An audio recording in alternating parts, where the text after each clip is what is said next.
and has contributed immensely to the academic and research ecosystem with more than 150 research papers and over 60 invited lectures and supervision of 13 PhD scholars.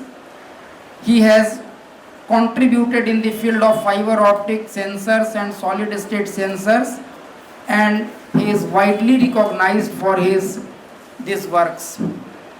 And I feel proud to invite Professor N.K. Pandey sir. Recently I was talking to him few days back, and I noticed that his 3 papers were published in duration of 2 or 3 days, and most of the papers were in journals of impact factor more than 10. So that is the kind of work and dedication for his research and academia. I very respectfully invite Professor N.K. Pandey sir to kindly deliver his talk.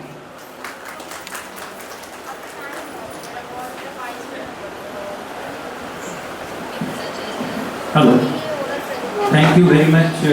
And in line with the pre-lunch session, request of Professor Santosh Kumar, I would like to go more about my invited talk in Hindi, sir,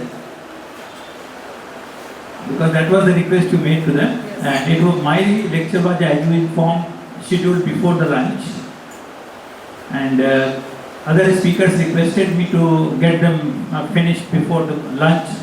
I said no problem, I am here for 2 days at your disposal, or disposable, whatever you can say. So they disposed me off to the post-lunch session. I didn't mind, because one thing I knew, that post-lunch, whatever you speak, very few people will be listening to, because mind it, the rice is going to have a heavy toll on everybody's mind. So some people may be feeling slightly sleepy. Absolutely no problem. So thank you very much, Professor Santosh, for inviting me. It is always a pleasure for me to come to Bihar, my own state, and deliberate something on academics. Thank you very much. So actually, my initial works were on fiber optic sensors. Then I migrated to solid state sensors, and it is around 2.5 to 3 years back that I switched over to. Of course, it was also the sensor field, but I used the same samples that metal oxide samples that I used for sensing. Now, what we are doing is we are irradiating them with the ion beam. You can say high energy ion beam or low energy ion beam and the gamma irradiation. And we are trying to,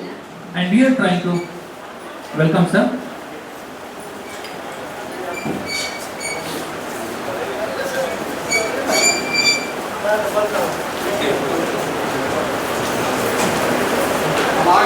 Sir, thank you. Earlier भी एक advertisement आया करता था. There was little bit of sale का, Steel Authority of India का एक advertisement आता था. There is little bit of steel in everyone's life, and I say there is lot of economics in everybody's life. Sir, there is lot of economics in everybody's life that we cannot rule out. So around 2 to 3 years back, I somewhat shifted my attention.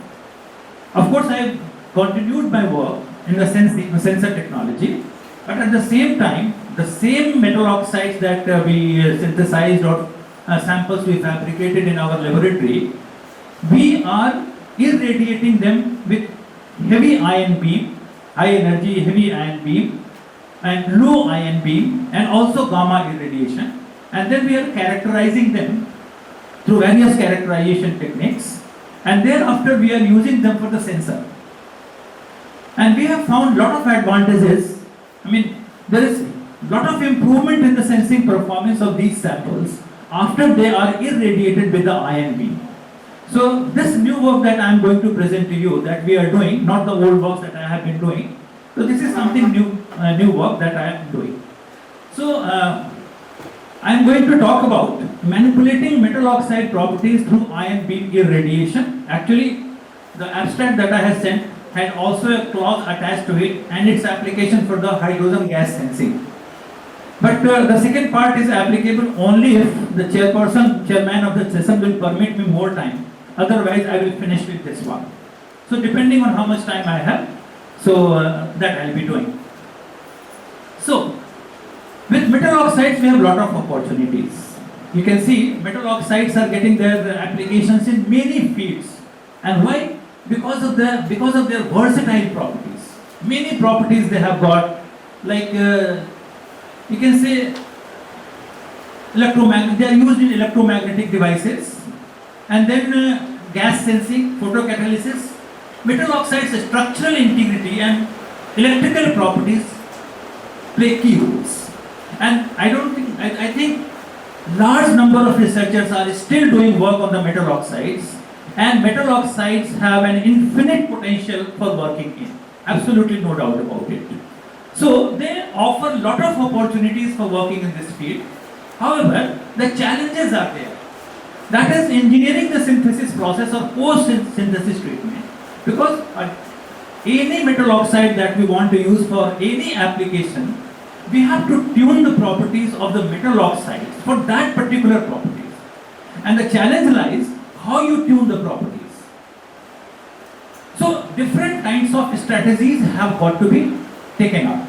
So what are those strategies to tune the properties of the metal oxides to face the challenge and use the opportunities to the maximum extent possible? And those challenges I would like to say, these are certain challenges in the use of metal oxides to tuning their properties.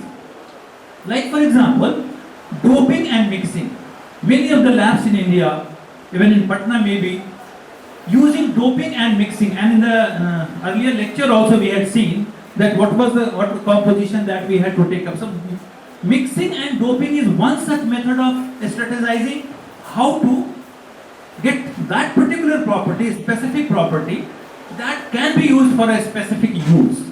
Then we have polymer coating. Now doping mixing we have done.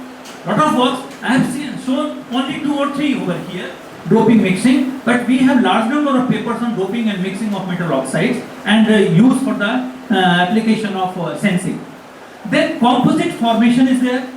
You use 2 different metal oxides, you mix them together either by solid state reaction route or by any other metal synthesis method, and then use it for a different application. You have nanostructuring techniques, functionalization of the surface through various etching, etc. Heterojunctions with other oxides. So in our laboratory we have formed certain heterostructures, and we have used that for sensing application of carbon dioxide, hydrogen gas, H2S, etc. And a couple of papers we have in this area also. Then operating temperature optimization. This always, the metal oxides that have got the demerit that you need, or gas sensing, etc. What you need is always a higher operating temperature. And the challenge in the world is to get the sensor at room temperature. Because if you are using a sensor at a higher temperature, you are using a lot of energy also. So any sensor that has to be sold in the market today, that has got to be cost effective. So if you are using it at a higher temperature, naturally you are increasing the cost. So the marketability will be very, very small. Then you have nanorods, nanowires, nanoparticles, and the whole world is buzzed about the nanorods, nanowires, and nanoparticles.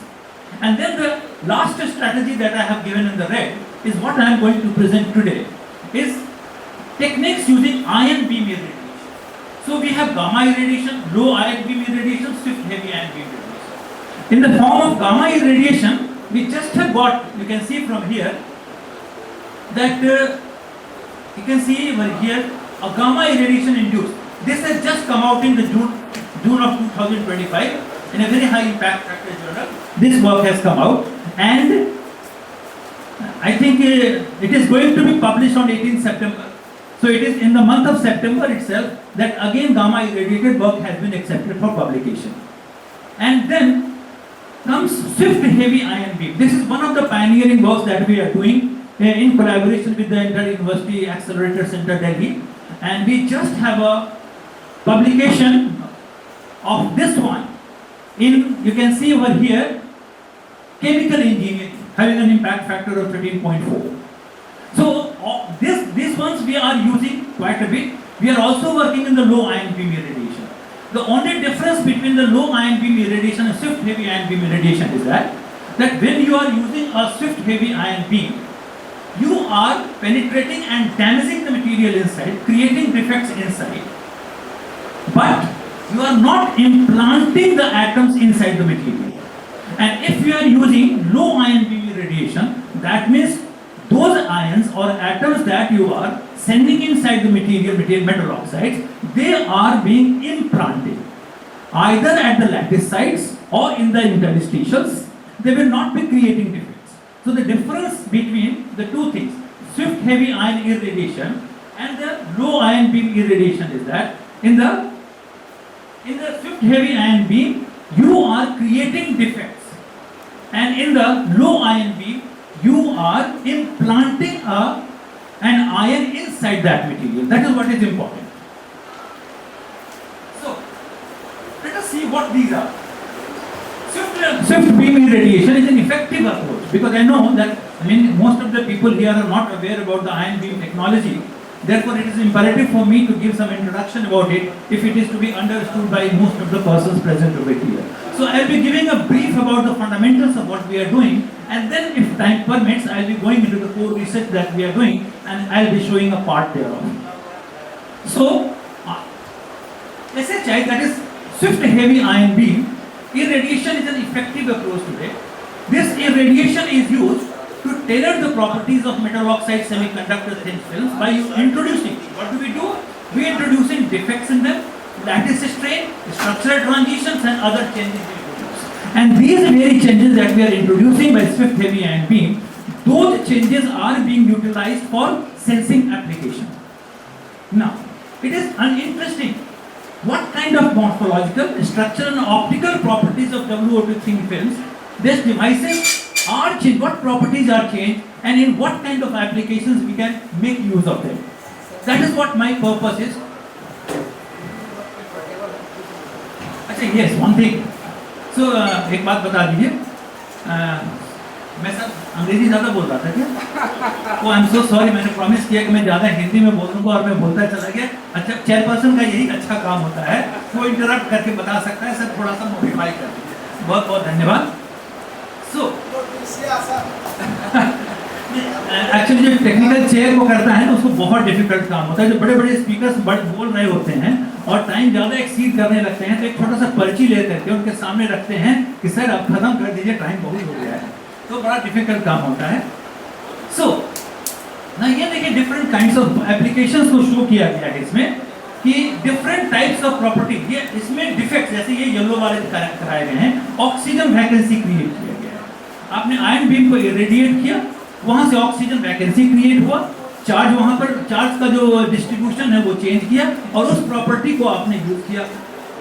इसके applications इसके बाद में बहुत सारे हो सकते हैं. डाइलेक्ट्रिसिटी में, प्योर इलेक्ट्रिसिटी में, ferro electricity, magnetism, memristive behaviour, metal oxide transition, gas sensitivity, various kinds of applications are there. हाँ, कौन सा एप्लीकेशन आपको करना है आयन बीम के इरेडिएशन के बाद, उस पर डालने के बाद, इसके अनुसार आपको अपने मेटल ऑक्साइड की प्रॉपर्टी को चेंज करना है, ट्यून करना है उसके अनुसार. तो चैलेंज है किस तरह की प्रॉपर्टी हमें